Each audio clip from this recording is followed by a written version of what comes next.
And remember this, it's not a race, but it is a marathon. Naruto's favorite ramen, as you guys already know, it's tonkotsu, which is usually made with pork bones. But since I did not have any and it was hard to find, I went to the next best thing, which is ribs. Come on now. Ribs for ramen? Yes, that's what I'm talking about. Now this next ingredient is not traditional whatsoever, but I wanted to add it to my ramen because I love it, and so does everyone else in my family. And as you can see, it is beef bone marrow. This has an amazing flavor, and hopefully it's gonna take my ramen to a whole new level. The next ingredient I'm gonna be adding is this one. Now I know what you're thinking, what? That doesn't look good. And I agree, because I mean, who loves chicken feet? No one. But I'll tell you one thing, it gives an incredible flavor to your broth. And if you've never tried it, I highly recommend. So now that I have all of my meats ready, the next thing to do is to go ahead and get it cooking. And for that, I added everything into a large stock pot, throw in a good amount of water and took it outside, because this is gonna take a while. I turned the gas on my powerful stove and let it boil for about 20 minutes. As you can see, a lot of scum is gonna come up right on top. That has to go. If you wanna have a nice clear taste of your broth, you gotta get rid of it. You can skim it little by little and that's okay. But what I like to do is to discard the whole first batch of water. I'm telling you, if you do this, your broth will taste better. So once everything was out, I went ahead and refilled the pot. Then I started another boil. And if any scum comes up, continue to remove it as much as possible. Because after about 4 hours, the next thing to do is to add a bunch of other ingredients. And here's what I chose for this broth. We got ginger, garlic, scallion, carrots, and onions. You are welcome to add any other if you like. And one more thing I love to add into my broth is mushrooms. It gives an incredible umami flavor to it. So after adding it all up, I just make sure to stir it all around because now it's time to leave it alone.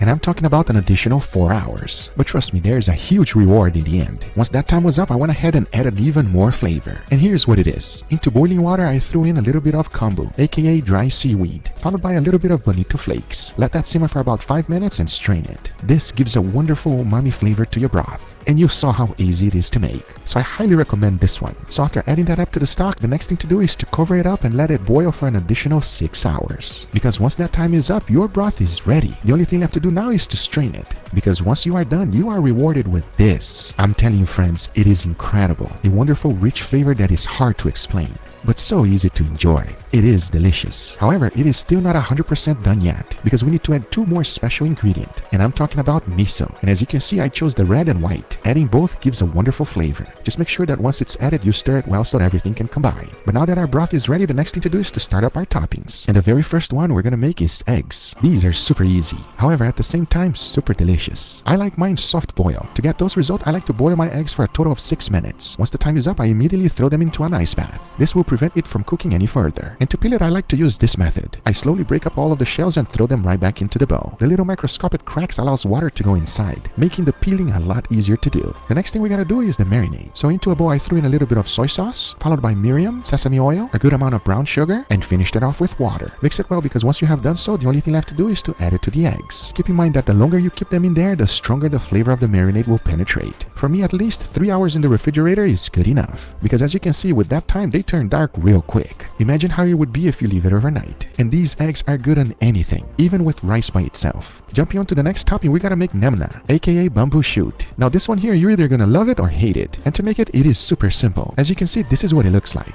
There are other kinds, but the only one I was able to find was this one here on my Asian supermarket. So after straining it, I added a little bit of sesame oil into the pan and threw them in there. Then I added a good amount of chicken stock, followed by a little bit of mirin, and of course, soy sauce. I mixed it well and cooked it for about 5 minutes. Once all of the liquid was evaporated, the only thing left to do was to add a little bit of chili oil. The only thing left to do was to stir it because my nemna was done. That is how easy it is to make this topping. And like I said, you're either gonna love it or not.